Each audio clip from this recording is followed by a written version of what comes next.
They've told us, everything. My husband spends his whole life now teaching people as a cardiologist to eat, from the eggs to all the good fats and the meats and the organs. So, and the seafood, huge factor here. And what's important is, we do videos of my boys and Jack eating everything from wild bison testicles and liver. And, there was a show called The Food Factor, or no, what was it called? It was like, this show where when I was a teen, and they would eat all the parts of the animal, and it was gross, and it was like you were dared to eat this.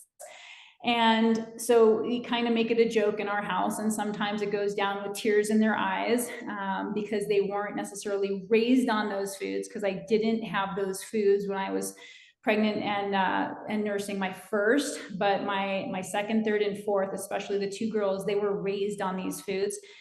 In utero and after, it was their first foods. So raw, fresh liver, eggs, heart, you name it. My girls will literally ask for fresh liver for breakfast.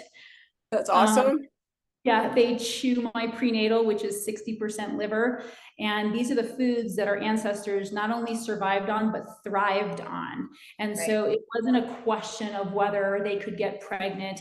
It was, they literally had pregnancies well into their 50s. They had babies, and they had healthy babies. They had healthy wild pregnancies, healthy wild deliveries, and healthy wild children. So they were thriving, they were vibrant. And today I cannot find a vibrant child. And if I do, I know they're unvaccinated, I know they're breastfed, and I know they're eating the right foods and getting sunshine and grounding and being outdoors. You can see it in the eyes. And I used to take my boys to classes, music classes and other, kid classes. And I used to get stares like the kid was, some weird, creation of a human. They were all the same age within months, and they would just stare at my son because they were so different. And really, and parents have all this guilt for not doing it. Trust me, I have plenty of guilt for not doing a lot of the right things early on, and not getting out of my house when I knew that it was probably mold, but every test said it wasn't, until I found the right test, which is on my website and will save anybody and everybody's life. And so I have a lot of guilt for things I didn't do, but I always tell my patients, if you have the organs, you can heal. So it's never too late.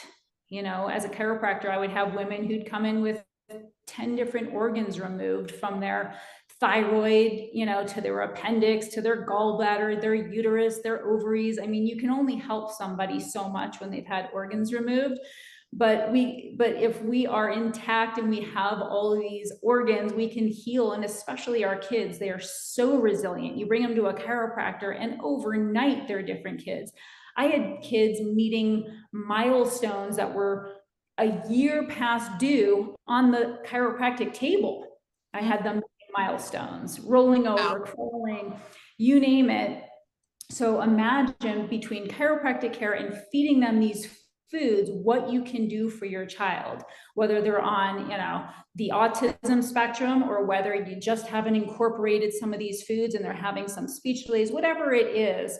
You start feeding a child the right food, it is night and day. With hours, I've had kids in my practice start speaking after giving them B12 rich foods like organs, who have never spoke a word in their lifetime. So overnight.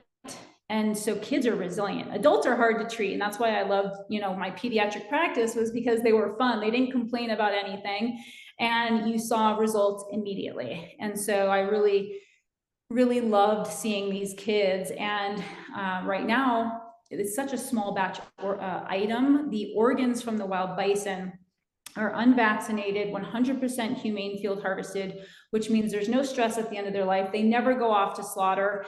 And so the animal is all around just the most amazing, well-treated, humanely harvested animal. And so I'm waiting on more organs to complete my men, women, and children's line. But for now, everybody's taking the prenatal. If your kids can't swallow capsules, they open it up, they put it into their food or into a smoothie, whatever you do. And and you get it, and it's actually baby's perfect first foods. And I will have a baby food that's the exact formula of my prenatal, but it'll be a powder with a different name. And so these are the foods that we need to be nourishing our bodies and brain with.